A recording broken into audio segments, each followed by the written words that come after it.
CNN, the sweet scent of baking cookies wafting from Grandma's house may be mixed with a more pungent aroma these days. The smell of marijuana. The numbers of American seniors over age 65 who now smoke marijuana or use edibles increased twofold between 2015 and 2018, according to research published Monday in JAMA. California septuagenarian Carol Collin is one of them. About 2 years ago she began eating a marijuana gummy each night before bed to help with sleep. I am an absolute chronic insomniac. I have been ever since I was a little tiny child, it just drives me crazy, Collin said. I take this little cube and it just makes me drowsy so I can sleep and doesn't leave me groggy in the morning. For pain relief, Collin uses a topical cream that contains both THC, the compound in the marijuana plant that makes you high, and CBD, the compound in the plant used in medicinal marijuana. Topical creams and pills with THC are only available in states which have legalized weed for recreational use. California did so in January 2018, giving Collin access to options she would not have considered otherwise. CBD products are subject to other state laws. Despite their availability online, the legality and the enforcement of CBD laws varies. I'm doing this to sleep and provide pain relief and I find it works, she said. I wouldn't have done it if it was illegal. Nice, straight line up. I find it fascinating that people who would never touch an illegal drug are now trying to get it, even if it's just for medical purposes, said study co-author Joseph Palomar, an associate professor of population health at NYU Grossman School of Medicine. What I'm seeing in my clinic are a lot of older adults who are very curious about cannabis to treat this or that chronic disease and symptoms, said Dr. Benjamin Hahn, an assistant professor of geriatric medicine and palliative care at NYU Grossman School of Medicine, another co-author of the paper. Over the last decade, Palomar and Hahn have published several papers estimating marijuana use by American seniors. To do so they analyze data from the National Survey on Drug Use and Health, a nationally representative survey of 15,000 people in the U.S. who do not live in an institution, such as a nursing home. The questions asked about marijuana, hashish, pot, grass, and hash oil use either smoked or ingested. It did not ask about use of THC or CBD topicals or pills. In 2006, only 0.4% of seniors over 65 reported using marijuana products in the past year, they said. The newly published study found that by 2015, the number had doubled to 2.4%. By 2018, it had doubled again, with 4.2% of seniors over 65 using weed. Marijuana use among seniors is not bouncing up and down like with other drugs, Palomar said. It's a straight line up.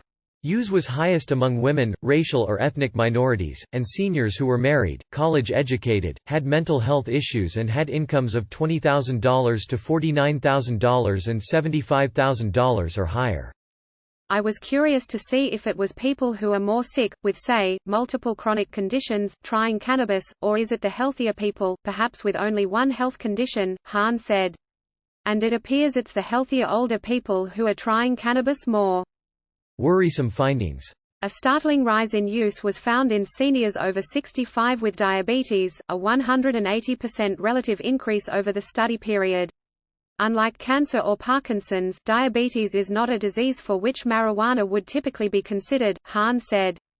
I'm not sure why older people with diabetes are increasingly using cannabis, he said. One of the most disturbing findings, he said, was an increase in cannabis use among older adults who also use alcohol. In 2015, only 2.9% of seniors reported both alcohol and cannabis use, although the data cannot say if they use simultaneously.